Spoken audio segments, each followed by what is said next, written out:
It's a Dangerous Business Going Out Your Door by Jetfire. Read by Deep Sky. Chapter 7. A gentle mouth sucked daintily on Rarity's horn. Stirred from full sleep into a half-daze, the unicorn found the sensation was not altogether unpleasant.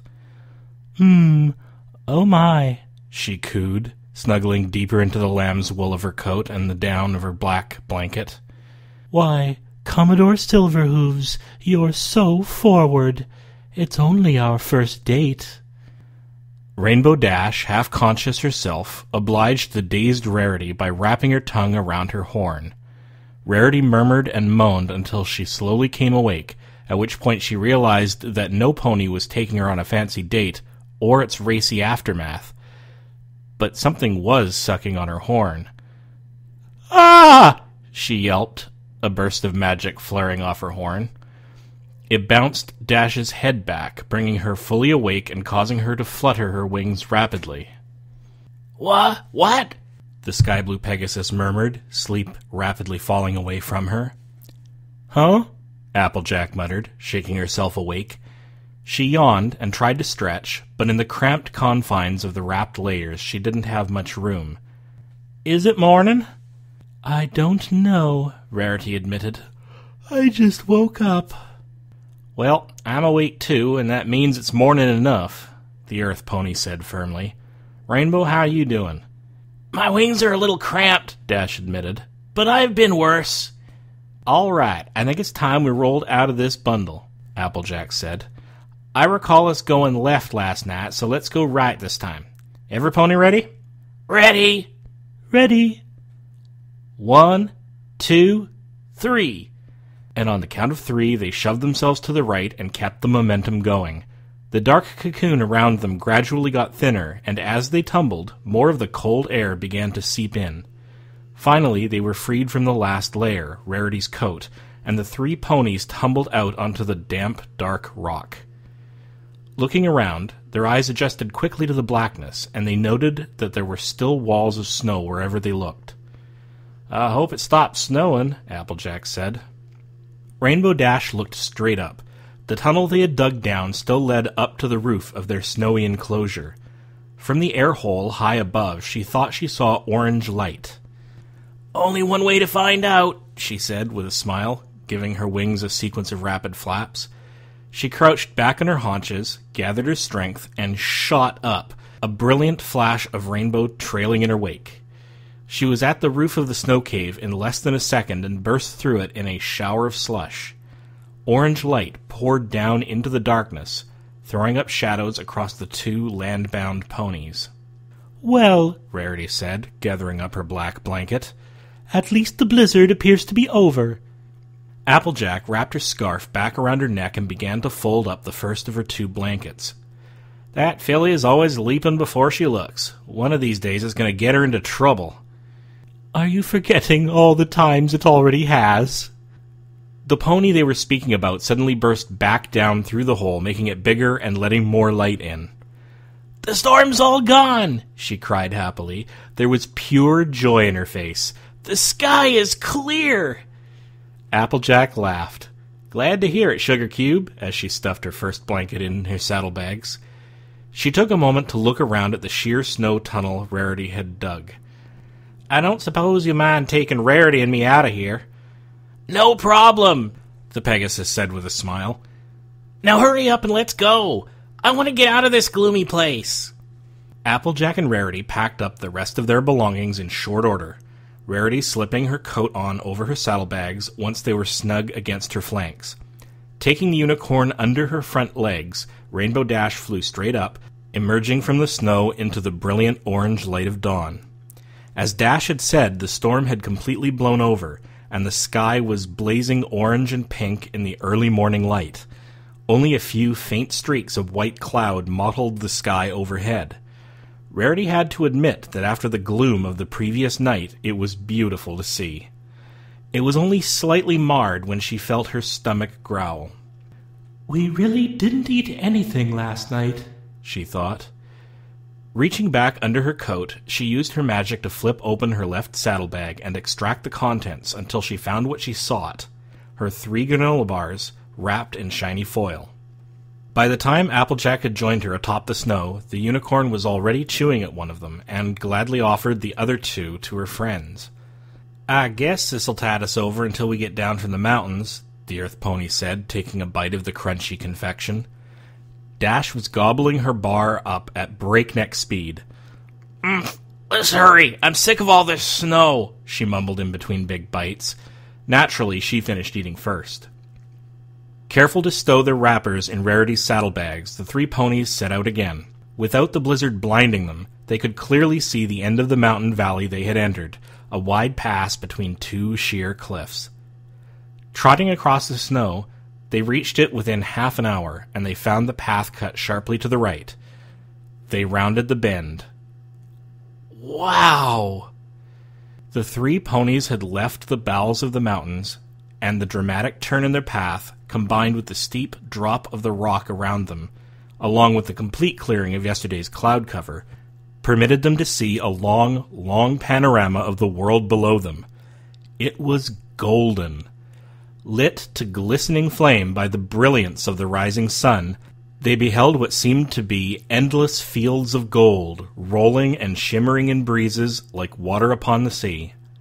The fields stretched into the distance, spreading out in front of them and to either side farther than they could fathom. The further west they looked, the more of the field was shadowed, but as each second passed, the sun rose higher and higher, spreading more of its radiance across their sight and bathing more of the field in glinting flame. Open country. Applejack's heart sang at the sight of it. "So that's—" "Uh-huh," Rainbow Dash said. "That's Gildale, and out that way—" She pointed with her hoof straight ahead into the sky. Rarity and Applejack followed her direction and looked ahead, raising their gaze from the fields of gold. The further forward they looked, the more the world was shrouded in the purple-blue haze of distance, but at the edge of their sight, sharp masses of shadow were clearly visible. "Are those the Archback Mountains?" Rarity asked. "They sure are," Dash affirmed. "From what I've seen, Gildale goes lengthwise between the Archbacks and the Drakenridge Mountains. We're going to go across its width, so it won't be as long a journey." "Well, what are we waiting for?" Applejack said, her hooves practically trembling with eagerness. "Come on, you lollygaggers. We got a lot of mountain to get down." She launched herself down the steeply sloping path, sure-footed but with the most rapid of paces she could manage. "Yeah! Hi-yo, AJ!" Dash yelled, flapping her wings rapidly and surging to catch up with her. "Wait for me!" Rarity cried, trying her best to keep up amid the slushy snow and irregular rocks. The 3 ponies spent the next few hours following the trail through several more bends and turns, always downhill, sometimes through more alpine valleys, other times straight down along the sides of the mountains. As they descended, the air grew warmer and the snow grew more and more molten. By mid-morning, they were splashing through puddles, and Applejack and Rarity had to stop to remove their vest and coat respectively. The wind was much gentler now. Applejack was even able to undo the tightening cord on her hat. Finally, shortly after noon, Applejack took her last step on hard rock. Her next step was on soft, silty dirt. Even this close to the mountains, grass sprang up to meet her, still glistening golden yellow. It hadn't lost any of its luster as the sun had risen higher and grown whiter. The earth pony was ecstatic to be on level ground amidst growing plants again. Tossing off her hat and slipping off her borrowed sweater, she threw herself into the tall grass and rolled back and forth, laughing with delight at the soft carpet of growth and the smell of beautiful country. Using magic to remove her pink sweater, Rarity could only shake her head at the frolicking earth pony. She certainly wasn't going to be rolling in the grass. Still, she had to admit it was nice to be in warm air and on flat country again. She took a deep breath. The air was free and wild. It actually perked up her spirits to inhale, as though the very air of this new country of Gildale beckoned her to adventure. "I do believe I'm in the mood to run," she said aloud, to her own surprise. Rainbow Dash grinned down at her. She gave the thought some consideration, and the Pegasus abruptly tucked in her wings and dropped to the ground, her sky-blue legs bending as she landed. "You know, I feel like running too," she said. "And since I already have to hang back for you walking ponies, I won't be losing any time if I do." Rising to her legs, Applejack gave her friend a smile. "You ain't afraid of getting beat again, are you?" She flipped her hat back onto her head. "Nope," Dash said, "because I've never been beaten, especially not by you." "Oh, for Celestia's sake, don't turn this into a race," Rarity groused, using her magic to take up both of her sweaters and fold them. Stuffing them back into her saddlebags, the white unicorn then removed a light blue linen scarf and wrapped it around her neck. "I have enough trouble keeping up with you two without you trying to outrun each other." "Well, sister, you should have packed a little lighter. Of course, you're going to have trouble with all that stuff in your bags," Applejack said. "What do you say, Rainbow? First one to stop for lunch loses?" Dash dug into the ground with her front hoof. "Sounds good to me. On your mark. Get set. Hey!" Applejack cried as the Pegasus pony broke into a gallop, vaulting ahead of her in a blur of blue. "You lousy cheater, get back here!" "You snooze, you lose, AJ!" Dash cried over her shoulder. Growling, Applejack started running, bearing down on Rainbow Dash with all the strength her legs could manage. "And what if I'm the one who gets hungry?" Rarity said, galloping as fast as she could at the rear. "I know how you two get. You'll starve before either of you— Hey! Come back! Not so fast!" She broke into a run of her own to keep up. The three ponies thundered across the endless plains, their swift track cutting ephemeral slashes of paths in the tall golden grass. They climbed up and down shallow hills, splashed through small streams, leapt ditches and levees. The sun beat down high overhead, and it was warm on the flat, open landscape. Even Applejack was sweating after a while. Yet they kept their furious pace until Rarity finally coughed out, "Stop!" How long had they been running? Applejack and Rainbow Dash skidded to a halt, breathing hard. A light breeze was blowing, but it had not been enough to cool them. Rarity dragged herself toward the two faster ponies, her coat and mane slick with sweat. "Stop! I can't go on!" Her legs were killing her, her muscles aching with the strain of the endless gallop. She had barely made it to her friends when she keeled over, flopping in the grass with her legs sprawled every direction. She rolled her head around and glanced upside down at Dash and Applejack, who were staring down at her. The sky-blue Pegasus grinned. "Can't keep up, Rares?" "Do not call me that," she wheezed. Her stomach let out a loud growl. "I'm exhausted and starving. You ponies are ridiculous. How can you not be hungry? Lunchtime was hours ago." "I suppose it would be good to stop for a bit," Applejack said. A growl suddenly rippled out from her stomach. She bent at the knees. "Stars and garters, I'm hungry. I must have just lost track of my appetite." She angled her head down slightly, aiming her mouth at a clump of tall grass. She didn't have to stretch very far, as it grew almost level with her chin. She ripped up a chunk and began to chew vigorously. It was hearty and strong-flavored, more so than what she was used to. Rising to her feet, Rarity bit off a mouthful of the grass. Chewing and swallowing, she remarked, "It's a bit coarse, isn't it?" "Lot of fiber in this stuff," Applejack said. "Good for the plumbing." "Ick."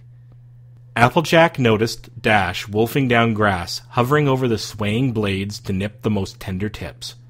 She was like a whole herd of sheep grazing at everything in her path. It bothered her to see her friend suddenly so ravenous. The Pegasus hadn't been extraordinarily hungry over the past few days. "Unless she has been, and just hasn't been showing it." "Rainbow, are you getting enough to eat? I know it was pretty slim pickings up in the mountains." "Applejack," she said between bites, "I'm fine. I'm just hungry." "I know you Pegasi have real fast metabolism, so if you need to spend a bit more time eating when we stop, that's all right." "Don't worry about me, Applejack, I'm telling you," said Dash with a mouthful of grass. She swallowed it in one big gulp and took another enormous bite. I eat as much as I'm hungry for. I always have. If you walking ponies need to get going to keep good time, you're free to. I can catch up in a jiffy. Well, that's awful considerate of you, I suppose, Applejack said. But I happen to believe in courtesy, so as long as you're stopped for lunch, we'll be too. It would be rude just to leave you, Rarity added. The sky-blue Pegasus smiled mischievously. So it bothers you that I'm so much faster than you? Honestly, Rainbow, do you never stop competing? Rarity asked. If you start slowing down, you start getting old, Dash said. So I always try to go faster. Now, I don't hold to that, Applejack said. It seems to me that some things you have to take your sweet time doing. If you're always in a rush, you can't enjoy the gentle things in life. Thank you, Rarity said. She swallowed her bite of grass, raised her head, and looked around a little. And I must say I would not want to live in this place, as lovely as it certainly is. It's your kind of country, Rainbow Dash, not mine. Rainbow Dash snapped her head around. That was random, she said. What brought that on? The white unicorn angled her head up, looking across the horizon. Just thinking, she said. Haven't you ponies noticed something about this land? Or rather, the absence of something? Rainbow Dash and Applejack joined her in looking around. They could see nothing but rolling golden fields wherever they looked. Applejack noticed it first. Not much in the way of buildings, she said. Precisely, Rarity said. We've seen no development of any kind. No houses, no farms, not even bridges over some of the rivers. Gildale may have unspoiled beauty, but it's as though nothing civilized even lives here. Indeed, it makes me wonder what these free-roaming ponies are like. Do they even have culture? Can they even speak? Just because they haven't built a bunch of stuff doesn't mean they're stupid, Rainbow Dash said. I like that everything is open and free. It's like the sky, only it's land. No pony is restricted by any fences or barriers. Even the sky has Cloudsdale, Rainbow Dash, the white unicorn said. You just don't understand, the sky-blue Pegasus said. You don't understand what it's like to be free. Rarity huffed a breath from her nostrils. I understand freedom perfectly well, madam, she said indignantly, and I'll thank you not to slander me to the contrary, but there is some freedom that can only come by giving up other freedoms. That makes no sense, Dash snapped. If you give freedoms up, you're less free. It's as simple as that. There is freedom too, Rarity said, and there is freedom from. In Equestria, we don't have the freedom to do everything we like. We don't have the freedom to murder ponies, for example, but as a result of that, we have the freedom from fear of being randomly killed. It's the same thing for all of civilized society. The ponies in Gildale may have great freedom of action, but they also must be saddled with a great deal of worries and cares that we in Equestria don't have, because we've given up some of our freedom to act. That's not a fair example at all, Dash said. Being safe isn't about there being laws against murdering, it's about ponies not being jerks to each other. If you have that, you don't need to restrict any ponies' freedoms. The white unicorn shook her head. The world is always going to have jerks, darling. I wish it didn't, but it does. And so we must take that into account when we decide what actions our society forbids. Are you saying you'd like to live in a country where you have to have permission to do anything? Where you can't do anything without being told? The sky-blue Pegasus's eyes bugged out. I can't believe what I'm hearing. I am saying that it's a trade-off. I wouldn't like to live anywhere where I was told everything I could do. Neither would I like to live somewhere where I could do whatever I wanted. It's about striking a proper balance, Rarity said. Dash shook her head. It's too slippery a slope, she said. What if we didn't have Princess Celestia as a ruler? What if our ruler was bad? What if our ruler used every excuse to take away freedoms? I'd rather live someplace without any restrictions. And if I had to choose between only those two, so would I, Rarity cried. But the point is you're not supposed to choose between those two. You're supposed to find a middle ground. Rainbow Dash and Rarity locked eyes with an intensity that thoroughly surprised Applejack. She had never known the Pegasus to be so passionate about something as abstract as personal liberty, and she had never suspected the unicorn had given so much thought to that same subject. She almost wished she could let them keep arguing, not because she wanted to see her friends fight, but because she wanted to learn more about how they thought. But the sun had begun to take on hints of orange, and Twilight Sparkle was still in need. "Pardon me, y'all," she said gently, "but we're burning daylight. I reckon it's time we got going again." Rarity was the first to blink. "I suppose you're right, Applejack," she said. "Rainbow Dash, please don't mistake me. I love the freedom that comes from acting as you please. But I know that if every pony were allowed to do completely as they wished, there would be chaos." Dash's face was stern, but slowly it changed, growing softer and softer, and finally she smiled softly at Rarity. "You know what? You're right. Or, I guess you're right. But I don't know how you go about setting those limits. I certainly wouldn't want to restrict any pony. I guess that's why I'm not a princess." "On the other hand, perhaps I'm misjudging the ponies of Gildale," Rarity said. "We haven't even met any of them yet. Perhaps they have their own social order that works for them. I'm willing to give them the benefit of the doubt." Dash smiled. "That's really big of you, Rarity," she said. "And I guess it's a little dumb of me to talk about total freedom when I live in Equestria, which does have laws that help keep us safe. Maybe it is all about balance." "And speaking of balance," Rarity said, "perhaps for the rest of the day we could balance our pace a bit?" She smiled hopefully at Applejack. "We did go so quickly this afternoon, I had hoped that—" The orange earth pony nodded. "We can slow down a mite," she said. "Just a mite, though. We wasted some time up in the mountains. Now that we're on easy terrain, I'd like us to make up as much time as we can. We don't know how far Gildale goes until we hit the next landscape, and there's no telling what that'll be." Rarity sighed. "Oh, fine." Rainbow Dash laughed and nudged her in the side. "We'll go a little slower this time, Rares." "All right, y'all, let's move 'em out," Applejack said with a swish of her blonde tail. The three ponies resumed their gallop. Dash and Applejack slackened their pace just a bit, while Rarity tried harder than ever to match them. The discussion between her friends lingered in the back of Applejack's mind through the rest of the afternoon and into the evening.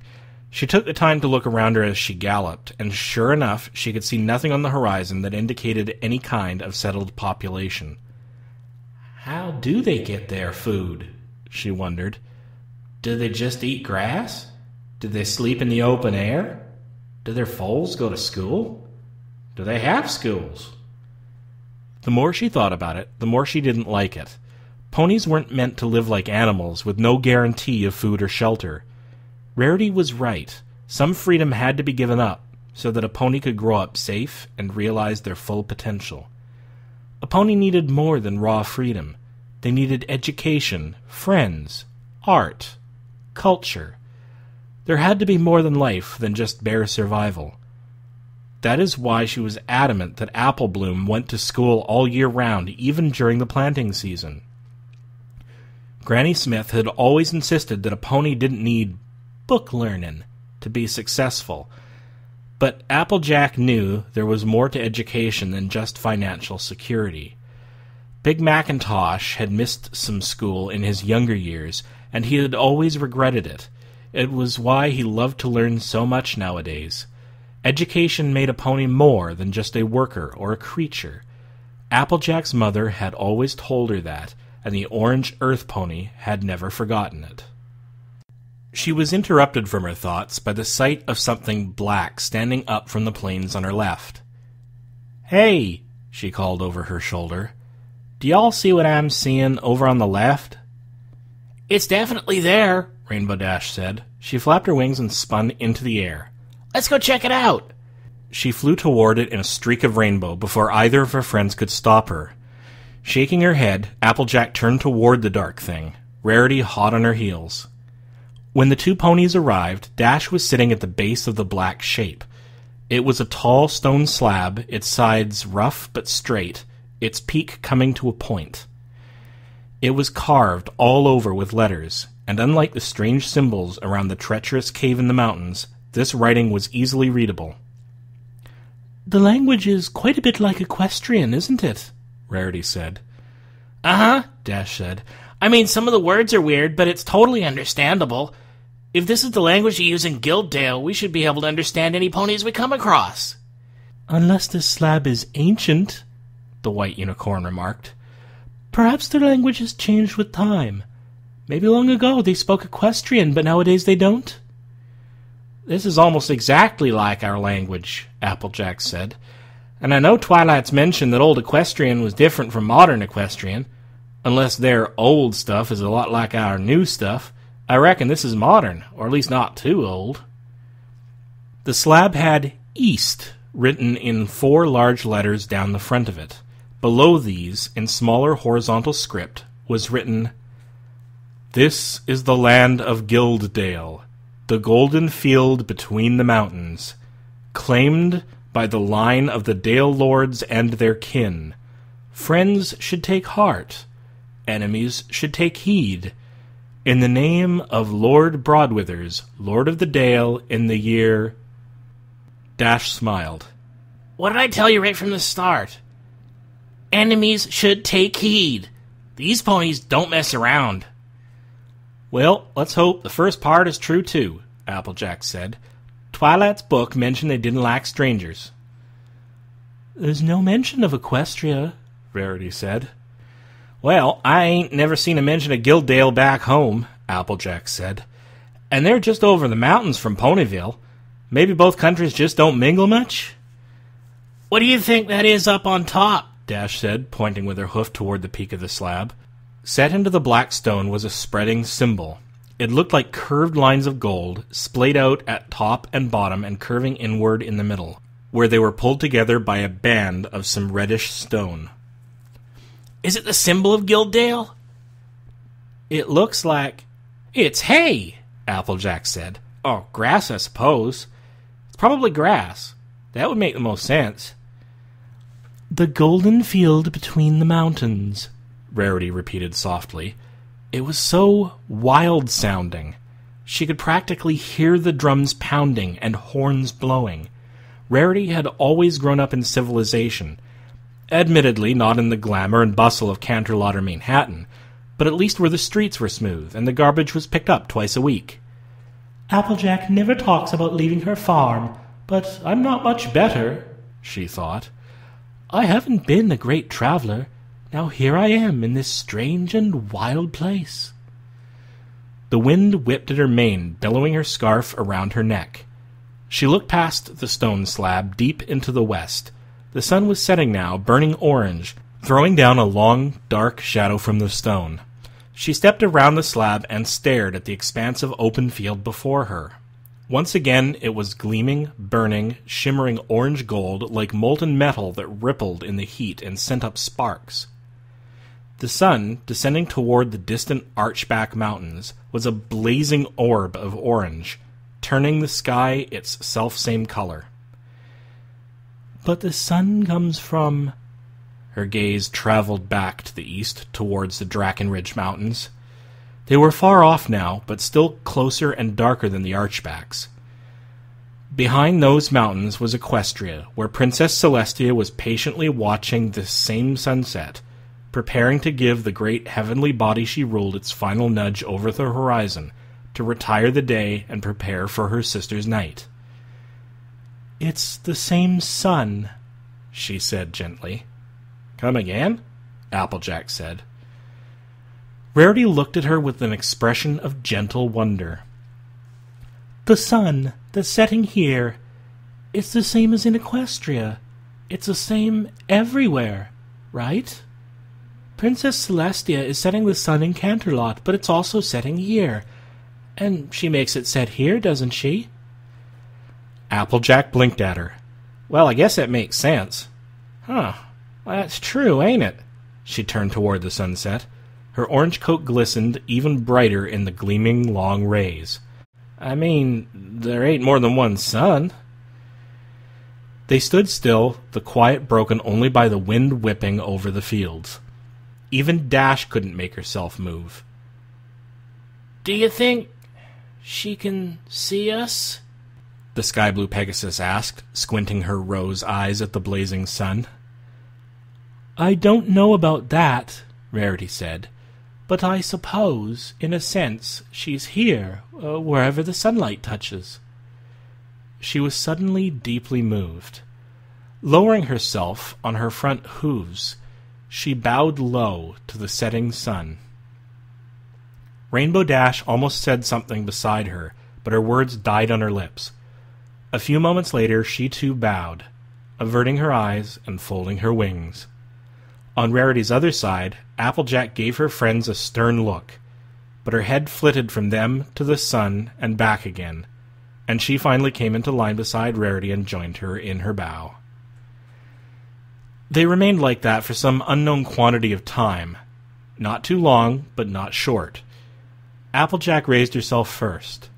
"The princess wouldn't want us to waste too much time," the Orange Earth Pony said. "I mean, we are trying to help her star pupil get better." Her friends rose back to their hooves at this, and they set off again in silence, leaving the great stone marker behind. They galloped as the sun turned from orange to red, drenching the world in crimson. The sky grew pink overhead, then red, and finally violet. Behind them, the moon was rising, silver-white, distant and demure like Princess Luna who ruled it. Dusk settled over the landscape, and one by one the stars appeared overhead. Several hours later, well into the night, Applejack slowed her pace. "I'm getting tired," she said over her shoulder. "It don't look like we'll be finding any shelter tonight, so I reckon we should just make camp out here in the open." Rarity yawned hugely. "That sounds like a marvelous idea, darling," she murmured. The white unicorn was completely exhausted. They stopped under the ridge of a small hill, and Rarity had barely laid down before she was asleep, breathing gently in a burrow of tall grass. Applejack chuckled at the dainty pony. "Not even waiting for dinner," she said. "That is a worn-out pony." "I gotta say," Dash remarked, "she kept her pace a lot better than I thought she would." "She worked real hard," the Orange Earth Pony said. She began to pull up bunches of grass. "Rainbow, help me find the thicker stuff. It'll burn better." "We're making a fire?" the Sky Blue Pegasus asked. "I don't like varmints sneaking up on us in the night," Applejack said. She began to pile the grass into a clearing she was making from pulling it up. "Most varmints don't like fire." She soon had a large pile of grass gathered in a bare patch of dirt. She removed a log and a thin stick from her saddlebags and set the log in the middle of the grass. She stuck the thin stick into the middle of the log and began to spin it rapidly between her hooves, boring the pointed end of the stick into the woods and creating intense friction. In little time the wood was smoking, and Applejack quickly piled grass onto the kindled flame.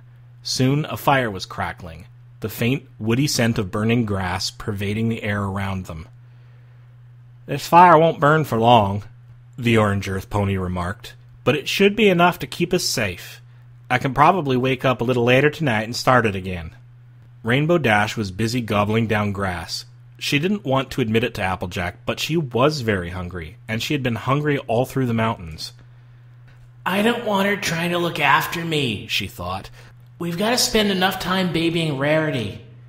Dash spared a glance at the sleeping unicorn, curled up like a cat in the grass. The Sky Blue Pegasus smiled. In truth, her heart had been deeply touched by Rarity today. Hearing her talk about freedom and responsibility had awed Dash. Where on earth had Rarity been hiding those thoughts? What corner of her fashion-obsessed brain had she tucked that philosophy into? "She said that if she had to choose, she would choose freedom," Dash remembered. "That makes her okay in my book." "Bit for your thoughts?" Applejack said. "Just thinking about Rarity," Rainbow Dash said. "Aww," Applejack cooed. "It's not that," Dash said. "It's just that she and I have never really hung out." Trotting over to the fire, she laid down and looked into the flames. "I didn't even know who she was until Twilight brought us all together. Now we're all on this journey," she sighed. I mostly told myself that I would let her come because I knew how guilty she felt. But she's okay. Rarity's a good girl once you get past her fussy side, Applejack said. She was real sweet. Dash smiled. The only time we really spent around each other was when she was making my dress for the Grand Galloping Gala, and I was being a jerk. But she just kept at it, doing whatever I told her to, even guessing what I wanted when I didn't say anything. Yeah, we caused her a lot of trouble and she didn't complain one bit, the Orange Earth pony remarked. That's sort of the way Rarity works. You'll hear her whine a lot, but if you pay attention, it's all little things. Her mane, her clothes, what ponies are talking about. The big stuff, she never complains about it, not until it gets real bad. She just keeps moaning about the little things until the big things aren't such a big deal in your mind. So it's some sort of coping strategy? She plans it out? I'm not sure I'd call it plan... A rolling, moaning howl rippled across the plains, breaking out goosebumps on the two ponies. A chill ran down their spines. Rarity remained asleep. What in the name of Equestria was that? Applejack cried, getting to her hooves. It sounded like it was pretty far off, Rainbow Dash said. If we can hear it, it ain't far off enough, said Applejack. Rainbow, go up and take a peek. Nodding, Dash launched herself into the sky, shooting up 100 feet in a second. She hovered in the air, spinning around, scanning the horizon. The light from their fire was meager and lonely amid the vast, moonlit darkness of the plains. She couldn't see anything moving, and there was a fair amount of moonlight, so she didn't think she was missing anything. I don't see anything, she yelled down to Applejack.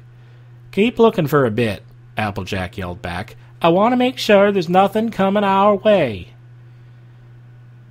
Dash scanned the horizon again. Nothing toward the archbacks, nothing to her left, nothing to her right. She turned back toward the Draken Ridges. Then she saw it. A streak of blinding white light shot down the side of the mountains far to her right, going from the peaks to the bottom in an eye blink. It hit the plains and kept going, a blast of blinding white in a faintly jagged line. It streaked clear across her line of sight in another blink of an eye, and then it was gone. "Rainbow?" Applejack yelled up at her. "Do you see anything?" Dash shook herself back to responsiveness. She gently hovered back to the ground. Nothing, she said when her hooves were on the earth again. "Well, I'm going to put more grass on the fire," Applejack said. "Wild critter will think twice before coming near us. Then I'm going to turn in." "Yeah," Dash said softly. "Me too. Good night, AJ." "Good night, Rainbow," Applejack said, getting up and walking into the tall grass. Dash curled up and laid down her head. The grass acted as natural bedding. It was actually quite peaceful. But she wasn't feeling peaceful. Her mind was racing, crackling with the images seared across it, with the memory of what she had seen. That streak. That blast of light. It was just like lightning. But what did that mean, lightning on the ground? The day's exertions had left her too tired to stay awake for long, so Rainbow Dash fell asleep after a short while, and for the second time in 3 days, her dreams were filled with lightning and thunder and the blue tail she couldn't catch.